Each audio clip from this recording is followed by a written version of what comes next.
All right. So first of all, thank you for everyone joining us from all across the world.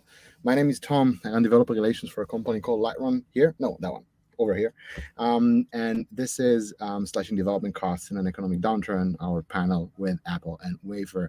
We're going to start in just a few minutes. I think we have a couple more minutes left before we're going to start, but I wanted to jump on live just to make sure to tell everyone that, hey, we're here. All good. I want to introduce my amazing panelists for today. First of all, Cheryl. Say hi. Hi, Cheryl. Hey, Tom. Thank you for inviting me. Again, thank you very much for coming on. We'll do the full introduction later. And Gary also. Hello. Hey, Tom. Thanks for thinking of me. All right. To anyone who's joining, if you can please drop a note on the right-hand side on the LinkedIn Live page, there is a commenting section and a networking section. On the networking section, you can see all the people who's joined besides you. And on the commenting section, you can, surprisingly, write comments. And if you can, please tell us where you're from, what company you're from, what country you're from, what is your favorite food, what is your favorite coffee, what is the name of your pet. Anything that might be of interest would be great for this panel. I'm not sure how the name of your pet relates to the panel, but it's just a fun fact, and I like fun facts. I'm not going to do, I think, the full introduction yet because we have 1 or 2 minutes left. So we'll wait that minute and then get right to it. Okay. Excellent. Super excited. Looks like LinkedIn is working okay, which is cool. Slowly people are starting to join. Got about, oh no, it's still hopping on. Slowly chugging along. People are joining. I guess we'll give them a few more minutes before we dive right in. Do you have any pets, Tom? Well, I had a pet when way back when. We had a couple poodles, little toy poodles. Now they reside with my mom. They're slowly getting old. One poodle named Gemma, a girl. One poodle named Willie, a boy. And they look like siblings, although they're not. Yeah, I don't really have a point here or any talk about gender. Yeah, very cute. Love them. Yeah, we actually have. It's not near me, but we have a picture of them wearing Lightrun t-shirts. So cute. We made tiny little t-shirts for the dog. Lightrun t-shirt. Oh wow, Lightrun t-shirts. Amazing. So Gary is nodding his head, saying like this. Why do dogs have shirts? And I completely relate, completely understand. I get it. Why would dogs have shirts? That doesn't make any sense. Because it's adorable. It is adorable. With corporate swag, I'm not putting it down. It's just I can't believe we didn't think of it. Oh, so it's that kind of thing. All right, sure. All right. So I think time-wise, we're good. I think we should get started. Hello again to everyone who's joining me. Before I do a little bit of housekeeping, I want to say thank you very much for joining us and hopping on this panel. If you don't mind, these sessions are best when they're interactive, and specifically now, since we're doing this for the first time on LinkedIn Live, we have a commenting section that's continuously updated, which is very cool.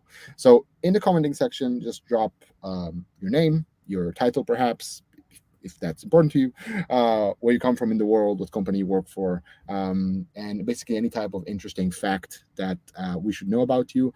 I made a running joke first that you should put your pet's name. Let's do something else now. You should put, I don't know, anything of interest to you. We don't really care. Anything that would identify you and let us know what you like and who you are and what you want out of life.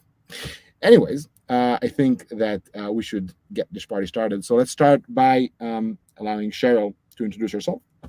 Hi, Cheryl. All right. Hi, my name is Cheryl. I was previously engineering manager of cloud infrastructure at Apple. This is actually now not true. So didn't get to update it in time. But do tell us who you actually are. So this is actually my second day at ARM.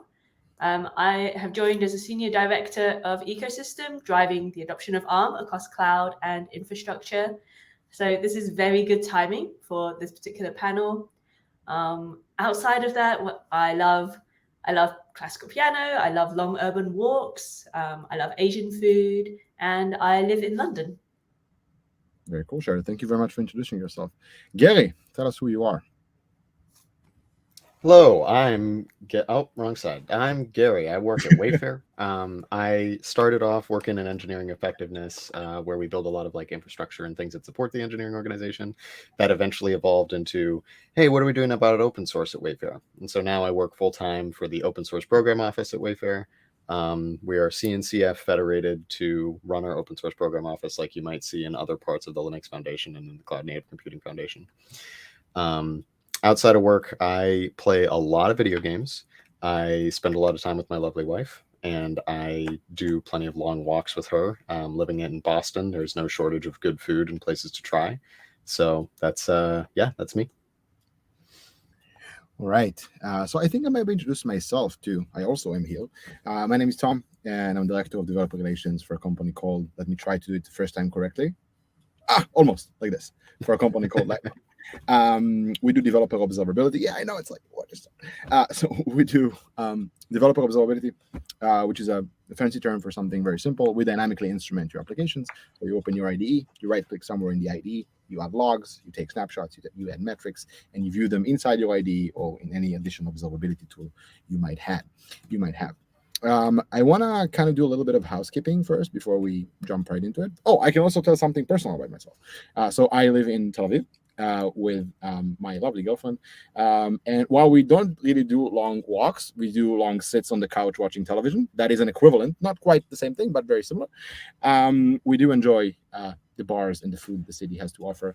And if you ever make it to Tel Aviv, at Tom Granat at Twitter, hit me up. We'll get a beer or some food. All right, let's do some housekeeping and show how this process is going to flow like. So first and foremost, we're doing kind of the first 5-6 minutes of introduction, letting everyone join. And then in just a few minutes, we're going to jump right into the panel itself. Then at the end, we're going to have a Q&A session where basically we will go through every question that you put in the comment section to your right, which we can then answer in turns. The way it's going to work is we have a set of questions we prepared for the webinar, for the panel, and I'm going to ask them and kind of move them around between both Cheryl and Gary. And these sessions are eventually best when they're interactive. So if you have something coming up to your mind you really want to ask, it's perfectly fine to just drop it in the comments, and we'll get back to it at the end. This is the first time we've been using StreamYard and LinkedIn Live, which is the platform we're currently using. I apologize in advance for any technical issues. It looks like from our perspective that everything is fully functioning. Please use the comment section to tell us if something is not functioning as it should. And yeah, I think that's about it. We should get started. Gary, Cheryl, we're all good to start? Amazing. All right, so let's start with the easy stuff. We are now in the middle of the recession. Obviously, I was sarcastic. We are now in the middle of the recession with more and more companies doing layoffs and cost optimizations on a daily basis. What are some of the challenges to expect when a portion of the team leaves? What should we prepare for? And I want to kind of frame the question in a more general sense. So I think that it's not just about layoffs and people leaving, but generally speaking, inside a company, when there's a recession, the budgets tighten, plans that were expected to happen do not happen eventually, budgets get trimmed, deadlines get changed, get pushed, get moved up, and priorities generally change. So given your very vast background in different types of organizations, I would really like to hear both of your opinions on that. Shelley, let's start with you on this one. Sure. So, I mean, as you've already mentioned, this is a very difficult situation for the people involved. This is a real thing. It impacts people's lives. It impacts their families. Obviously, the elephant in the room here is Twitter. The way that the layoffs were executed there were not great. So I really want people to recognize that you can be sensitive towards this. So offer to help those people out if they are leaving the company, help them find new positions, giving them public thanks, public kudos for what they've done. And that helps your company's future hiring reputation. Hopefully this is a temporary recession, and then companies will hire more again in the future. So you want to you want to keep those relationships with the people who are leaving. And then secondly, for those who are staying, I think it's very important to be transparent about what it means for their personal future. So for instance, a startup that I advised for on that, they had to lay off about 50% of their stuff when some funding didn't come through as expected. But obviously this was very difficult for the team. Particularly a lot of the business side of the team was let go. So for the people who were left, who stayed, the company was very transparent about it. They told the people, this is why the layoffs occurred. We're focusing now on the product. The product team are not going to face future layoffs, and this is the focus going forwards. So that's how I would think about it and how I would prepare for it. So I think transparency is a very good key factor when doing any type of, let's call it, a non-traditional thing, or like a constant thing that happens inside a company. Anything does like some sort of abrupt change, just being transparent about what's going on is always very useful. Gary, what's your opinion on this topic? You are muted though. So yeah. I saw before I started talking. When we're dealing with a lot, I mean, these events are really, really stressful, right? And so I think that there is the micro and macro thing that you need to be doing as a leader in an organization. The micro thing is that you want to make sure that you're supporting your teams and you're empathetic to what's happening and the reality of what's going on. There's going to be varying levels of how much people are connected to somebody who's affected by a layoff, or leaves the team for whatever reason. And when we're putting that stress on our engineering teams, it's important to support each other as human beings, not just as like corporate kind of thinking where everybody's a resource. And putting that empathy and that understanding and taking time to really connect with the people on your team is going to be important. And then on the macro level and how you should be running your team and the effectiveness for the business, you're dealing with a lot of stress. You want to make sure that you're not pushing people so far that they burn out. So the first priority is not burning out the team, pushing back on things that aren't super essential for your team's function. If there was R&D that was happening, but you don't really have bandwidth to keep the lights on and do R&D at the same time, make a decision about what the long-term success of your team is going to be there. It's going to be dependent on what you're doing and what your team's up to, what you prioritize first. And then make sure that you're putting the success of your team first in the conversations when you're choosing what you decide to do and what you decide not to do. You want the business to and the department to prioritize what you do best, what is going to bring the most value and make you the most effective, especially in e-commerce. I mean, I think e-commerce in general has seen a lot of this recession hit pretty heavily, and you want to be particularly mindful about the value that you're bringing to the business as an engineering team in that environment.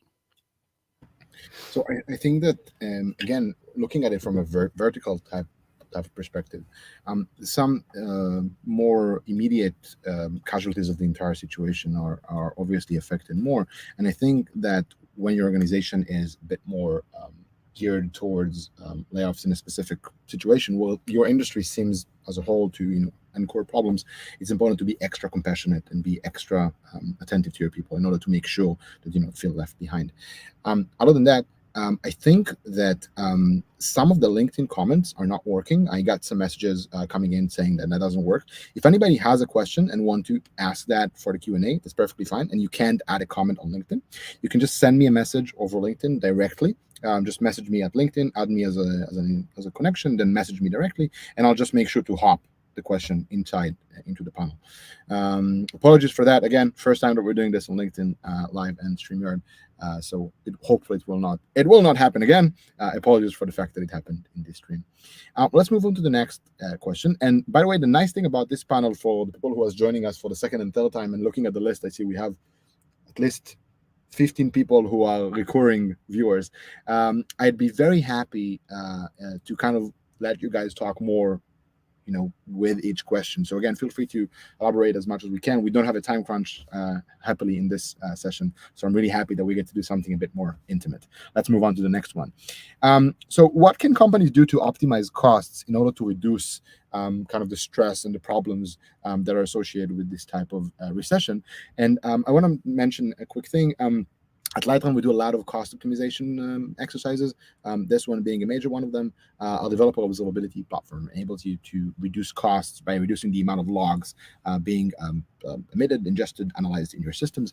I'm not going to talk too much about that. I'm just going to mention that we released a report recently where we did an industry composite of basically how one can reduce costs in kind of hidden and unforeseen places. And a major cost factor right now is observability costs. People are paying a lot to store and analyze their telemetry data. If you want to read more about that report and see how multiple companies have saved to upwards to up to $7 million a year in observability costs, please reach out lightrun.com/logging and read all the information there. So again, repeating the question, Cheryl, what can companies do to optimize costs in this more difficult and troubling times? So since you've already done a bit of a plug for Lightrun, I might do a little bit of a plug for ARM. get that out of the way first. So basically, ARM-based processors, you could reduce costs by 20 to 40% on equivalent performance. You can access those through various cloud providers like AWS Graviton. That is an option. Looking at moving to modern hardware, those numbers add up. But in terms of the question that you actually asked, what can companies do to optimize the costs to reduce the need for layoffs? The last 5 years have been a tech boom, right? Hiring widely was the rational decision at that time. So the layoffs are a reflection of the changed environment. Doesn't necessarily mean that a company made an incorrect decision at that time, or they should have cut the costs, before knowing about it. So it's always very easy to look back and say, oh, we should not have done this 5 years ago. But obviously, you're always trying to balance those optimizing costs with the capabilities that you have within your team and the people that you have and the services that you're offering and the products that you're offering as well. So I would say be understanding of why you want to optimize those costs, and then take it from there. That would be my advice. I love that. That's a very kind of procedural view, kind of a more process-oriented view of how to actually execute on what seems to be kind of a larger problem. So when you're looking at a budget, I think there's a bunch of things that you can cut, right? There's a bunch of different factors that you can look at. But looking at it more from kind of a value-centric approach, kind of a what should I keep rather than what should I eliminate, I really like this approach, and I feel as if it contributes a lot to the process. Gary, take it away. Yeah, I love this question because it feels like it ties into an industry trend of observability that has existed during the hiring boom and continues to exist and become even more prevalent I say post-COVID, but I mean really in 2022. When we're trying to optimize costs at the engineering level, we normally think about infrastructure spend and licensing. We want to be really smart about who we vendor software from and how much utilization we have on things that actually cost like real money. Like you can tie this to how much money you had to spend to run that infrastructure. Having observability around that and being able to quantify for your leadership team, like that you have robust monitoring and that you have compute and services usage that you can ensure for yourselves and leadership, that you're prioritizing the applications that you need, that you're not overspending on your compute, that you're not overspending on your memory, that you're not overspending on how much you're storing. It's like really important to have that breakdown both for like the effectiveness of your applications and for the effectiveness of how you're spending in the business. I think that this is part of what Lightrun was here for, right? Like that there's this equivalency of how you can monitor your spend and how much you're using your infrastructure. So while we're not a traditional FinOps solution in the sense that we will not directly show you the exact pain points of the logging that the cost of logging that you incur, we have our own internal tooling that we use in order to display these figures to our customers and our prospects. And then as soon as we identify, and we have the tooling to identify on a kind of on a run through basis, all the places, the hotspots in the code where logs emit most logs are emitted and then most cost is incurred. We also offer an alternative. I think that's the core of the platform. We're able to look at the log and say, all right, so while I'm emitting 3 million times, I'm emitting this log 3 million times a month, I'm looking at the value of that log twice, maybe once, maybe zero. So with Lightrun, instead of having that log to begin with and then analyzing it later, you can just add that log when you need it and then utilize it at the time being. But I do like kind of encapsulating this notion of cost cutting into, again, a more procedural view. I think the main point here is that cost optimization is a continuous process. It's not that something ends, a recession hits basically, and then you have to optimize the cost. If you are a responsible organization, you do it on a continuous basis. When you reach the point where you need to optimize cost due to some event that happened in the industry or in your company or whatever, you are much more equipped to have less of a drastic experience. It's less of a horrific event that has to be touched upon and kind of dealt with, and instead just another leg in the way. All right, so we have a bit of a recession, we need to cut costs, no worries. We have the tools, we have the people, we have the knowledge, know-how in place, and how to do it. So again, I really like this approach of continuously looking at it. Let's move on to the next point. And just to kind of finish off this discussion, I do want to mention one thing that comes to mind now. One thing that you could do by doing this continuously, and I think that's a very actionable thing you can do, is just choose vendors that will help you and show you how to optimize and tune their own services.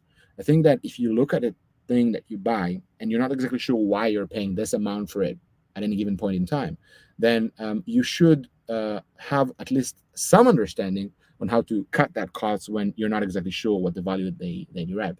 And I think that more and more vendors are getting that and are slowly starting to approach a place where you can and should utilize what you need out of their services and not just get kind of a fixed fee for all of the usage. Let's move on to the next question though.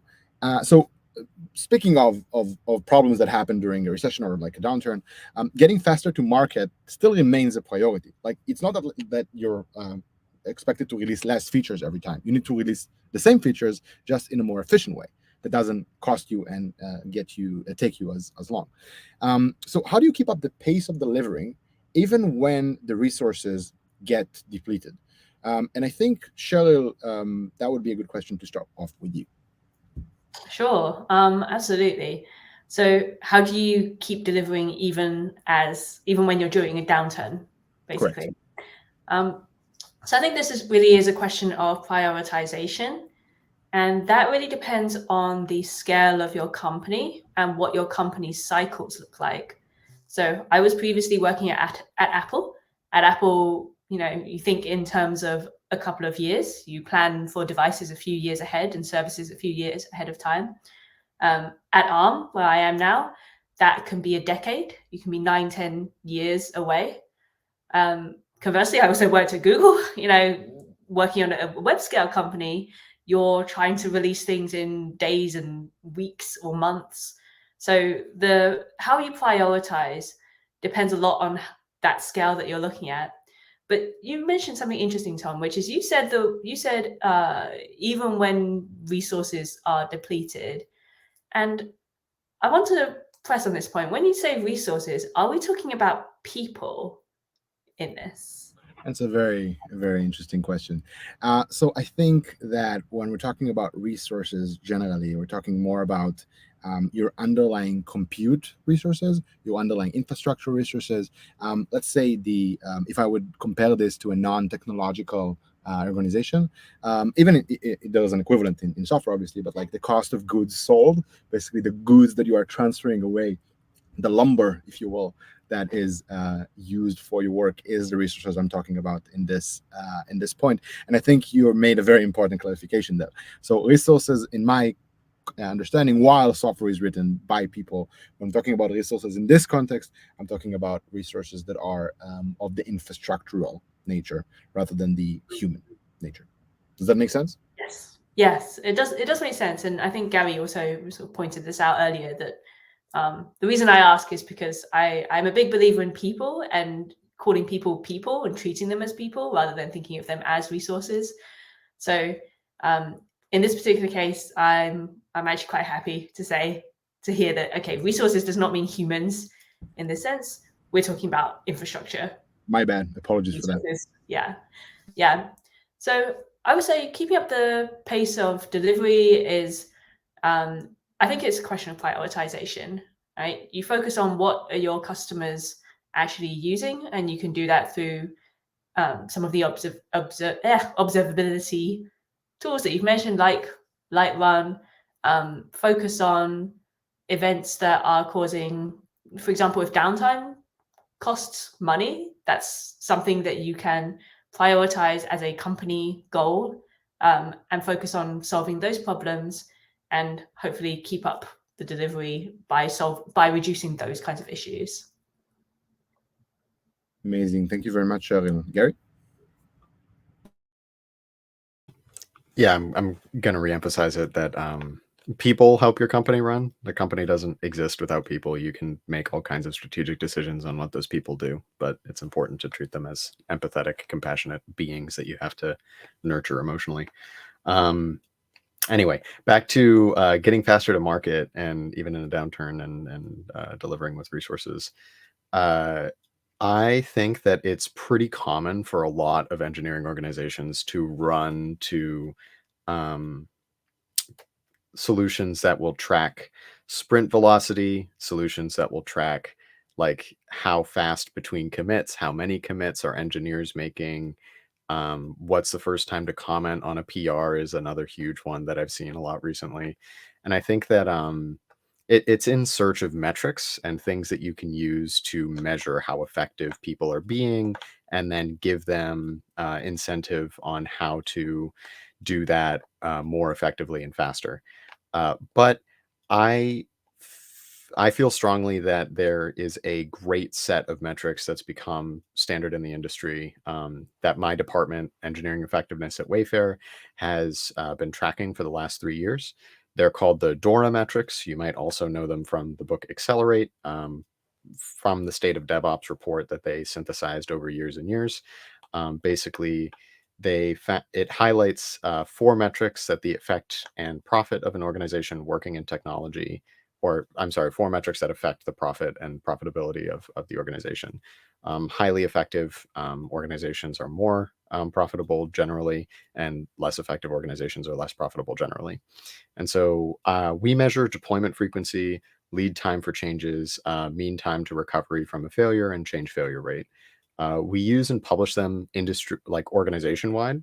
And then for ourselves and for any team that wants to know what those DORA metrics look like, again, those 4 metrics, we can compare our industry standards to the standards of a given team.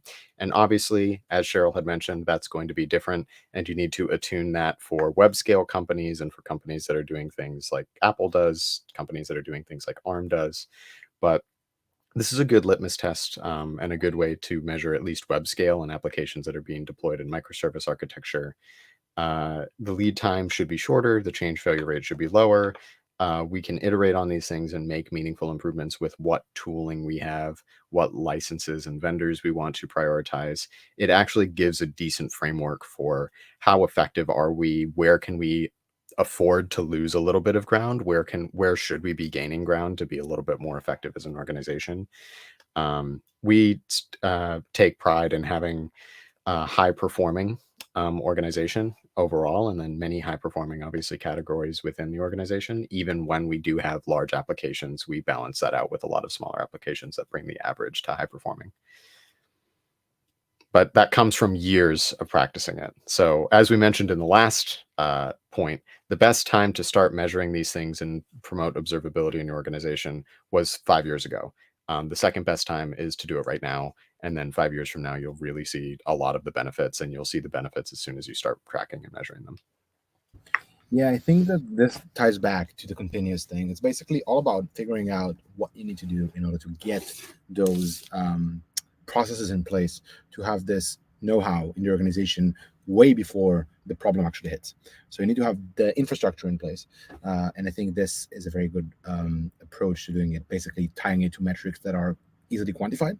So you can basically put that inside a box and say, on a scale, and then say, where am I on the scale, in a way that's not pointing fingers and blaming, but just kind of showing what needs to be improved and what can be improved in comparison to the rest of the organization. Moving on. So speaking of issues that arise kind of more on the softer side. So when core members of the team leave the organization, there's often a knowledge gap, especially during tough troubleshooting sessions where there's this one person who worked in the code base extensively on that part, and when they leave, it's often kind of not even industry know-how, but internal company know-how of how to fix that very, very specific thing that happens. And obviously that happens when you really need the feature to work, and an important customer is looking at it, and everything always happens when it should. So these things happen specifically during the worst times possible. So when such a knowledge gap is created in the organization due to not resources but people leaving the organization, what would be a way to mitigate that gap? Sheldon, start with you again. Sure. So there's basically three things that I'd want to point out here. So one is type feedback loops. The second is automate as much as you can. And then the third is documentation. So type feedback loops, I mean, it is what it sounds like. And actually, it ties in a lot to what Gary was just talking about in terms of, doing small failures and being able to recover from those quickly. The automation part might sound obvious, but that's probably because we all work in an industry where, we've assumed that things should be automated. Actually, there's many companies out there that aren't like that. They still have a lot of manual processes involved. One of my favorite best practices companies for this is Spotify. They really focused on creating golden paths for infrastructure. So all of that knowledge about, for example, how you spin up new projects, how you observe them, how you how you operate them is encapsulated within a developer portal, and it's automated so that it isn't relying on individuals keeping that knowledge inside their brain. It is actually codified and written down. And then the third part I mentioned is documentation. So the problem with documentation is it goes stale, right? As soon as you've written it, it goes stale. But there are some things that absolutely have to be documented and can't be automated that. And for that, you need to build documentation into a team's culture. So, typical best practice things like code comments.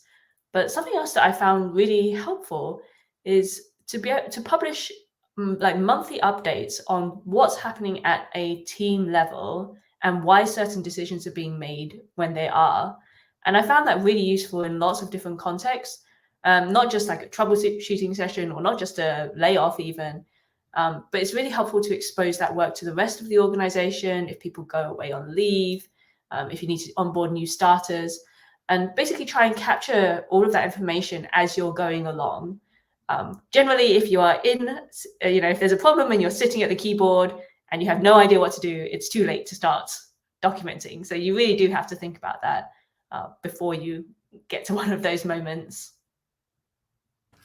Yes, I tend to agree. And as a major documenter myself, I always feel as if literally by the time I get out of the markdown document, this is already old. Right at the moment I left the input box, it's already old, which is a very sad experience. But it's true. And it is, but it also shows a fast-moving organization, right? If you feel that, then you're probably moving fast enough to make this obsolete. That's not necessarily a bad thing. It's just on the IC level, on the individual contributor level, on my personal feeling level, it's always kind of like, it's good, and I'm happy that I put it down. But there's definitely value to writing it down.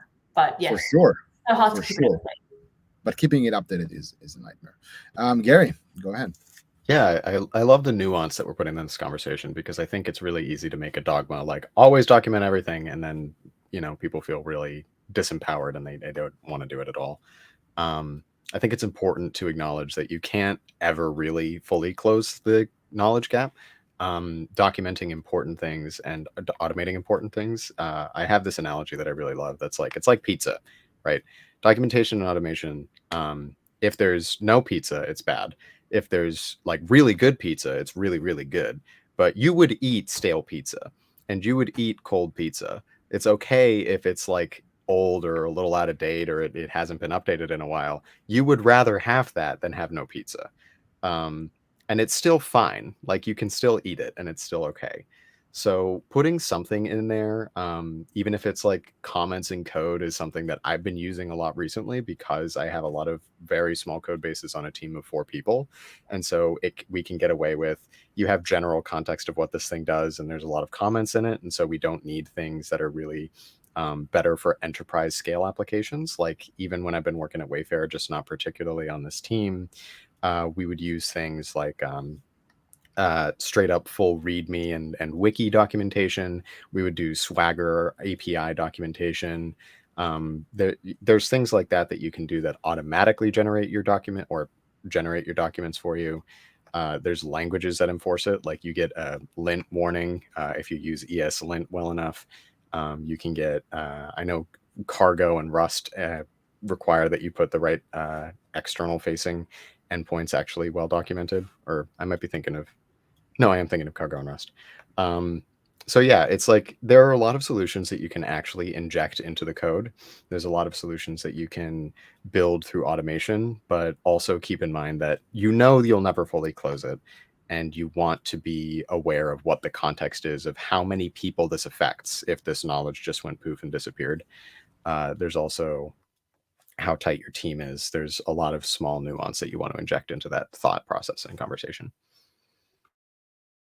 Yeah, I completely agree, and I'm sorry for kind of repeating, constantly repeating the same theme, but this continuous bit, it's a bit kind of, it almost sounds too simplistic, but when you have a thing in place that continuously works and you kind of continuously do it in any, basically in any aspect of the business, cost optimization, or process optimization, any type of workflow design, when you continuously do it, you also get a sense of the correct thing to do at any given point. This continuous nature of working with towards a thing really helps you double down on what works, what doesn't, and then continuously improve it.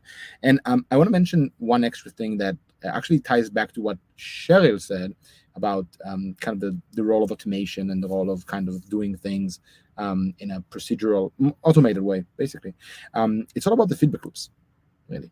It's all about making sure that when something happens, another thing triggers and then is enabled to, and you can review the thing that happened to get kind of the output of it and then fix the input and vice versa, basically continuously feeding back information into the system in order to make sure it operates on the best way. And I think, again, I feel as if I'm repeating myself, but it's just kind of common truth in that nature. Let's move on. So next question. Cost awareness, I think, usually is not something the individual developer would look at.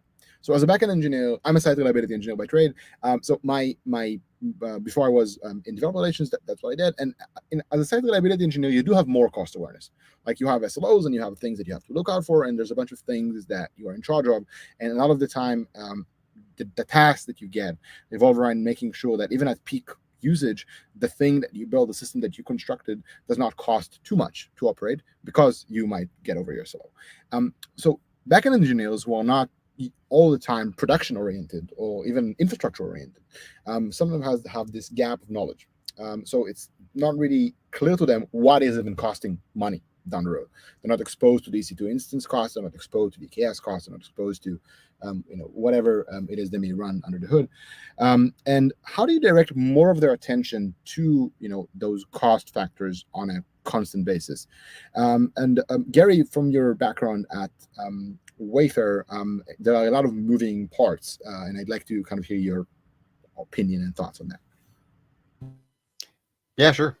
So cost awareness is a tough thing because I think that there is this very obvious and omnipresent friction between developers and between SRE and between management.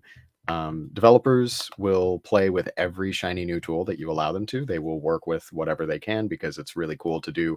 Oh, I have never done functions as a service. I want to do functions as a service. And that might cost a lot of money compared to just running it in Kubernetes or, what have you.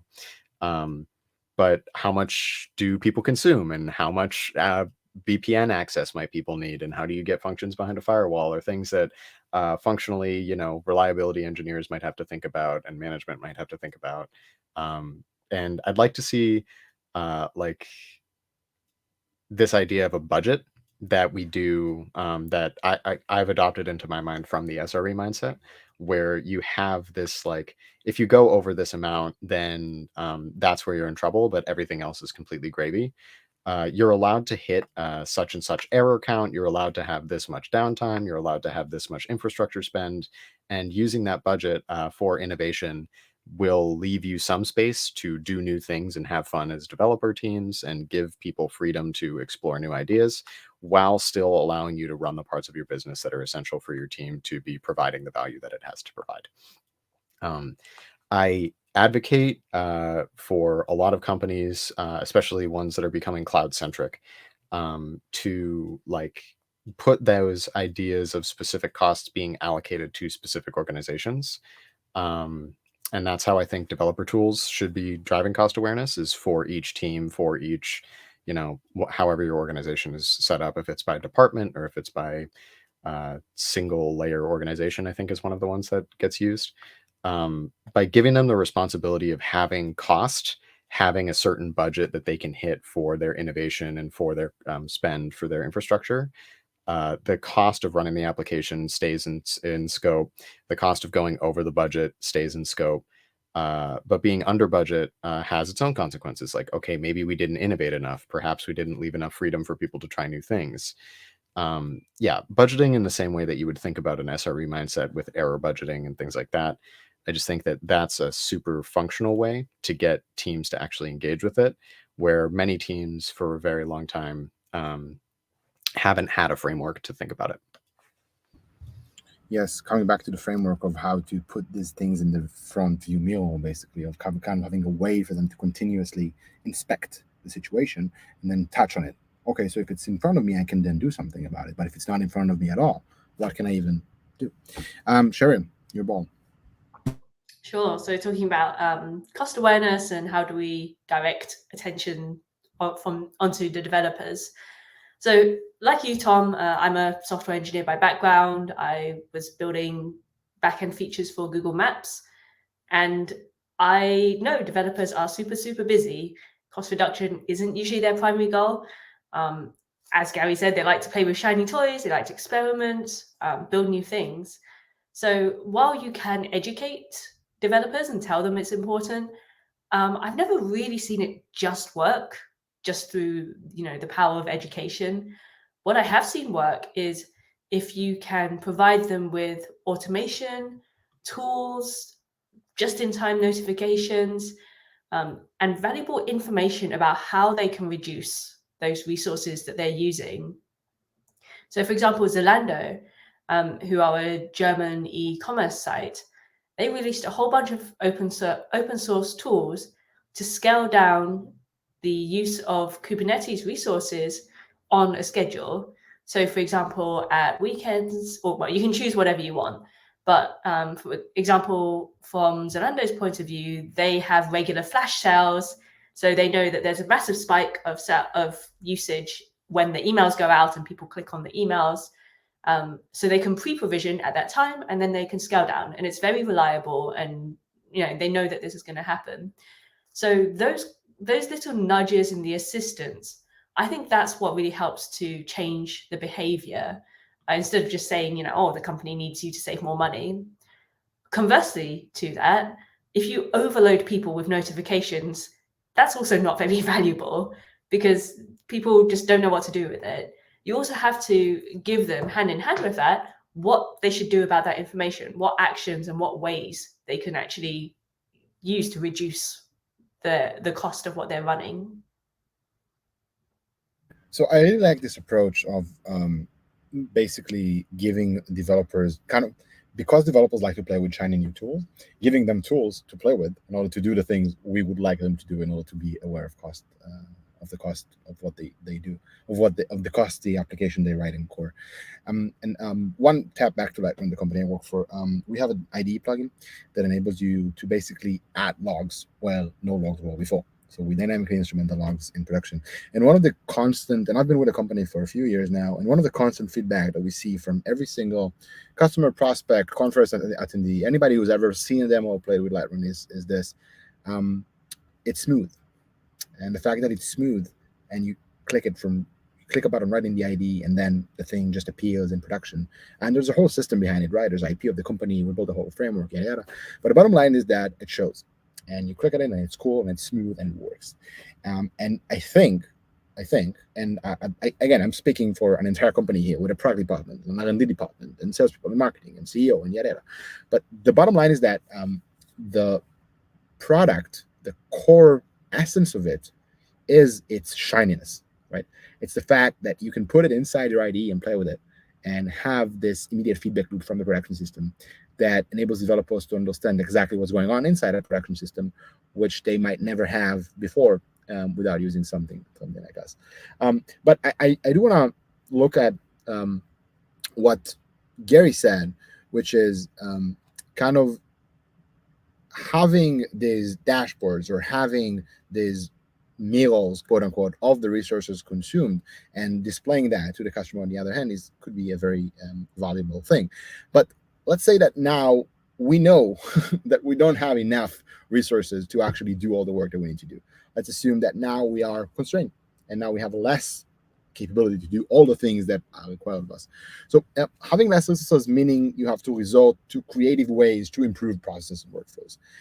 Do you have some quick wins in your belt, something that you can think of that will immediately kind of win a discussion at kind of a brainstorming session to what should we do to in this constrained times? What are like your favorite picks in that regard? Let's start with Cheryl. Sure. One of my favorite picks I've already just mentioned, actually, the ones that come from Zalando. I'm the ability to sort of scale down what resources you're using automatically. I think that is just an obvious quick win. You can also find tools out there that will notify, things that haven't been touched for a long time, and tell developers, like, is this still useful? Do you think this could be cleaned up? But I think this all does fit within a framework that, Tom, you've mentioned a couple of times as well, which I think is really well described by the FinOps Foundation, which is a sort of sister foundation to the CNCF, where I used to work. And that's the FinOps model, which is inform, optimize, and operate. And that goes in a cycle like that. So you inform, you measure what you're using, perhaps by using something like Lightrun to observe the state of your systems. You optimize those against certain benchmarks, and then you operationalize it by incorporating it into your budgets, your planning, and your wider company objectives. So I really like that model. I think having this model and thinking about processes and workflows in that way means that you can focus on the quick wins that will show you that improvement quickly. Gotcha. Thank you for that thorough answer. Gary? Yeah, I think pretty much everybody can automate their dependencies a little bit better. Those are quick wins that you can do for small optimizations of cost in terms of how effective your application is, and your exposure to security vulnerabilities, your exposure to problems that will come back and bite you eventually. And even as the person who helped build CI pipelines for my company with our solution, I fall behind on what I have to do to make my pipelines run effectively and run the best compared to what I know that they were running back. It was the best when I wrote it, but that was almost a year or 2 years ago. Those are like my favorite small wins that you can do like immediately as a developer.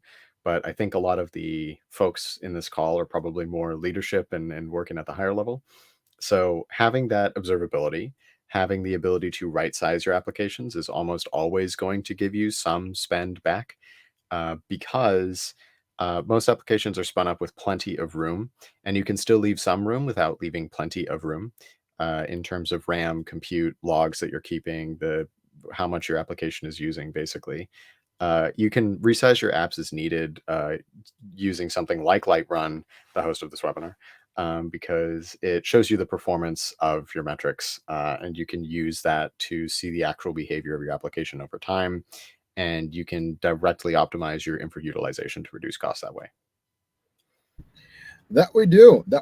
What Gary is referring to is Lightrun's performance metrics. We can basically say put a tick here, a talk here, measure how much time this piece of code took to run across different users, across different instances, across different clouds. And in addition, we can basically count or enumerate any type of code level variable, see how many things we have in data structures, see how much items you have in a stack, and so forth. Cheryl, do tell us, what are your opinions on this topic?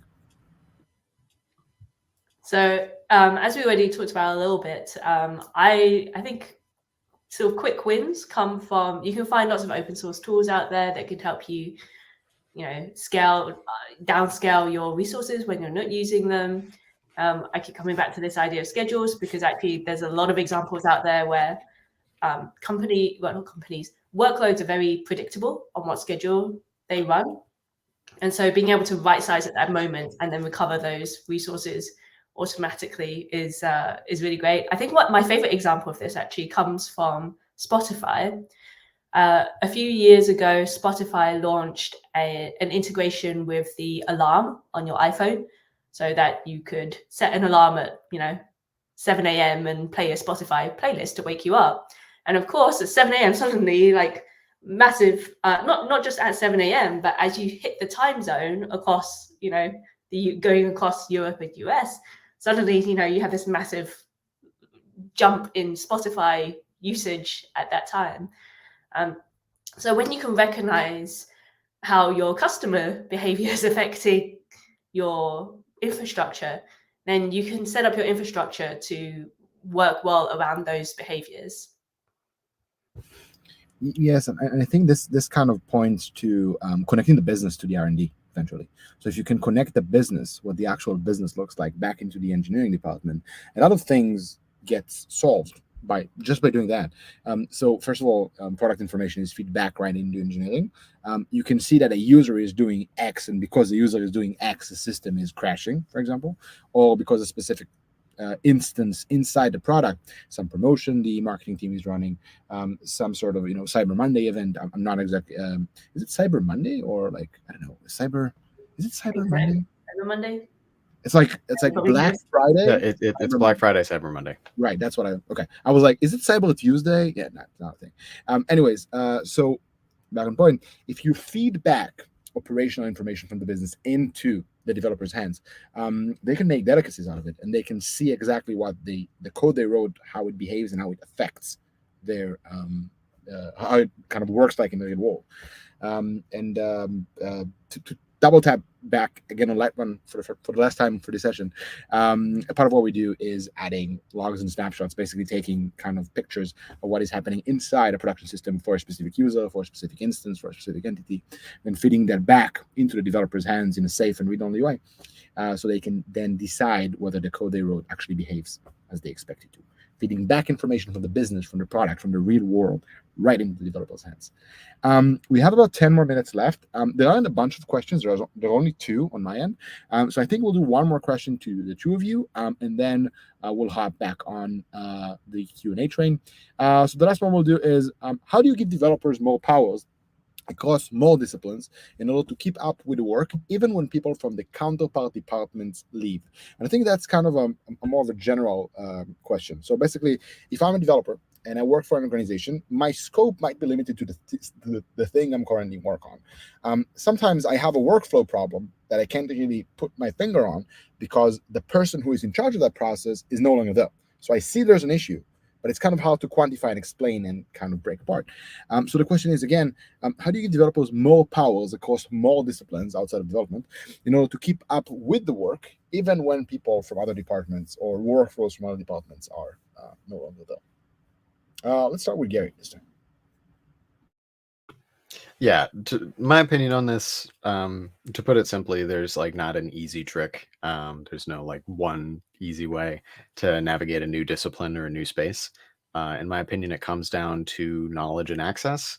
Losing one person usually means that you're gaining somebody, you're gaining more responsibility that person had. A good example might be if there's some tool like, I don't know, BigQuery, for example, might be locked behind some expertise, or somebody is very familiar with it. And so they feel that everybody should be using the tool the way that they would use it. So they lock all permissions behind these firewalls. you know, you have the benefit of most people probably will work within the mold that this subject matter expert knows. But if you have people who need to do special edge cases or need to work in some other way, then they would run into friction trying to work with that person, and it might work, it might not work, depending on the opinions of both sides, right? I've seen folks who know a lot about a service or a tool, and when they lose somebody in charge and the responsibility actually falls to them, they gain a lot of that power. They reduce the access that most developers might have had to like a particular domain, right? So giving that power back, you know, it's important to just make sure that the folks who are making those decisions, the people who are the subject matter experts, lead with empathy in that way, right? Like we've brought it up a couple of times in this conversation that I think having empathetic and understanding that even as a subject matter expert, you will not know everything, even for people who are novices that have some use case that you haven't considered or haven't worked with before. Um, Giving the most access, or I think the least access first principle doesn't always apply, especially to developers that work within your own company. Being able to keep up means that you need to be open to that experimentation, and using something like the SRE like model for costs and budgeting might be a more appropriate way to lock that access down. Because if somebody has an event storm in a function as a service architecture that they developed, suddenly most of their R&D budget is gone, and they've learned a lesson that they can't really do that. As opposed to you've locked it behind because you say, oh, well, this will happen and it will go badly, and they've never been able to experience it before. That knowledge just doesn't spread as well when it's an I told you so versus like I actually let you experience it and learn for yourself. I love that approach, and I specifically love budgeting things like errors and exceptions and stuff of that sort, because it puts a number on something, or rather, it puts a threshold and a cap on something that's not usually capped, right? So it puts what is acceptable into perspective rather than what is desirable, which I really like. Cheryl, your answer, and then we'll move on to Q&A. The best example that I've got here comes from when I was working in a startup, mainly because startups are, very constrained but less process driven than the big companies. And this has actually happened to me. I've seen this on both sides. So at the startup I was working at, the solutions architect left, and that meant there was nobody to be the technical person in customer facing sort of sales type roles. So I just kind of stepped in, muddled through, and tried to pretend I was a sales engineer and figured it out. But when I could actually hire a team for that, especially this was 2017, finding DevOps engineers who had some experience of Kubernetes was pretty hard. Finding engineers who wanted to be customer facing and had experience of Kubernetes was extra hard. So the people that I hired often had never done anything customer facing before, and I knew it would be a stretch for them. But I found that if you give those people new responsibilities and you give them a lot of quick feedback and how they should change their behavior, and then when they screw up, you sort of protect them and give them some air cover for that. It takes a lot of time, it takes a lot of effort, but it really pays off because you can upskill your team.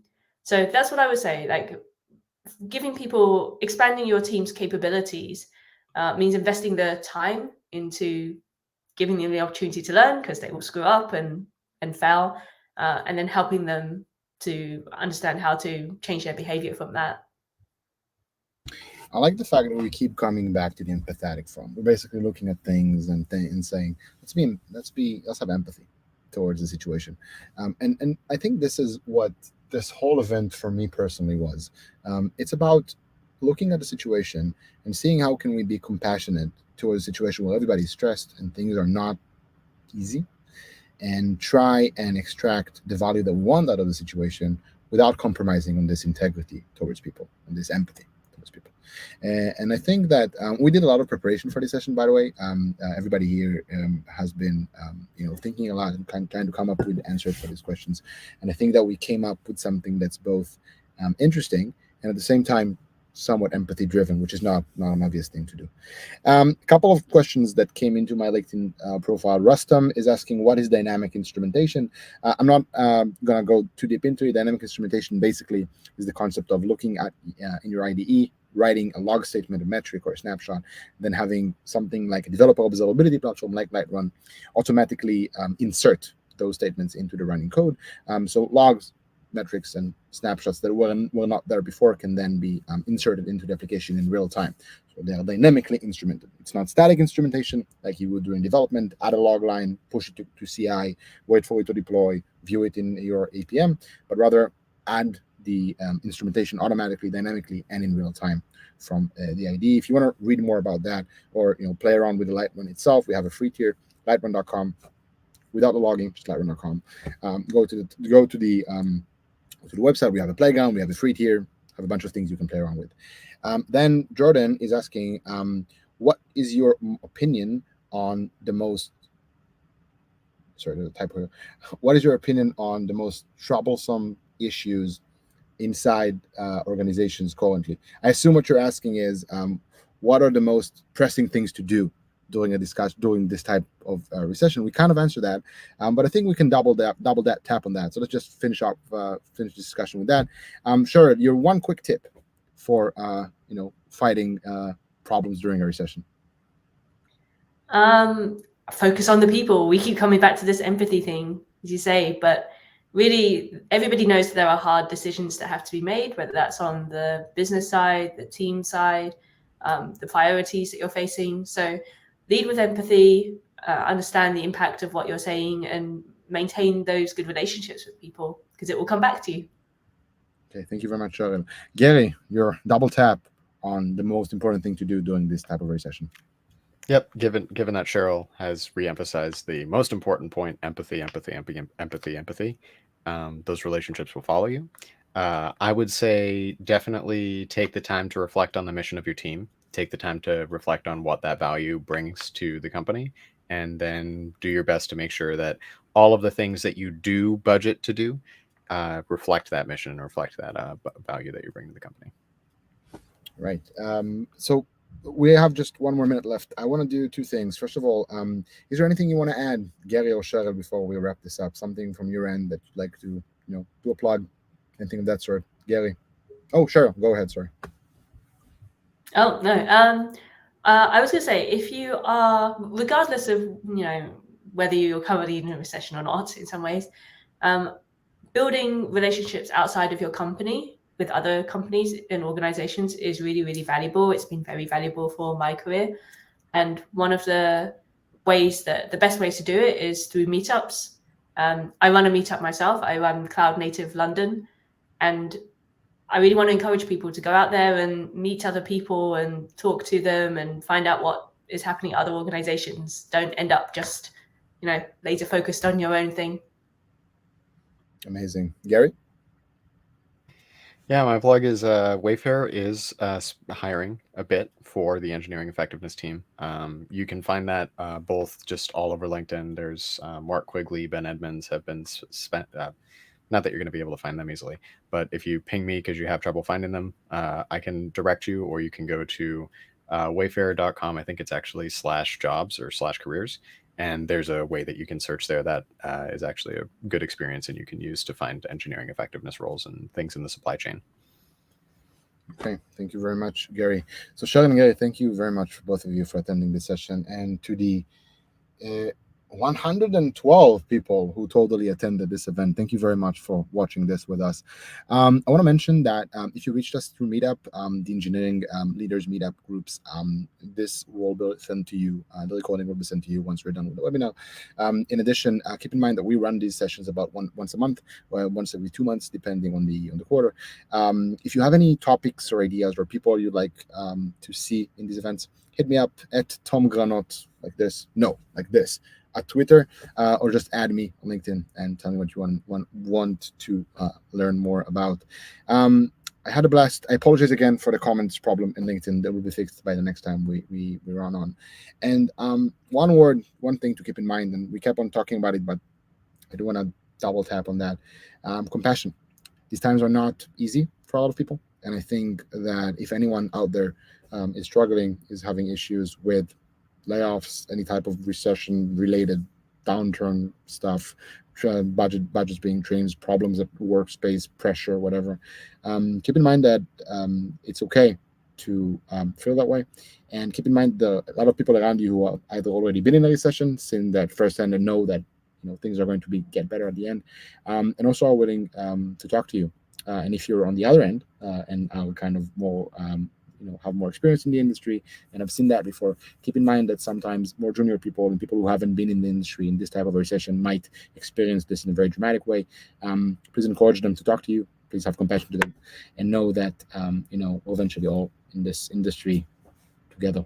Thank you very, very much. Have a good morning, rest of your day, evening, wherever you are in the world, and hope to see you soon. Bye-bye. Thank you, Tom. Thank you, Gary. Bye-bye.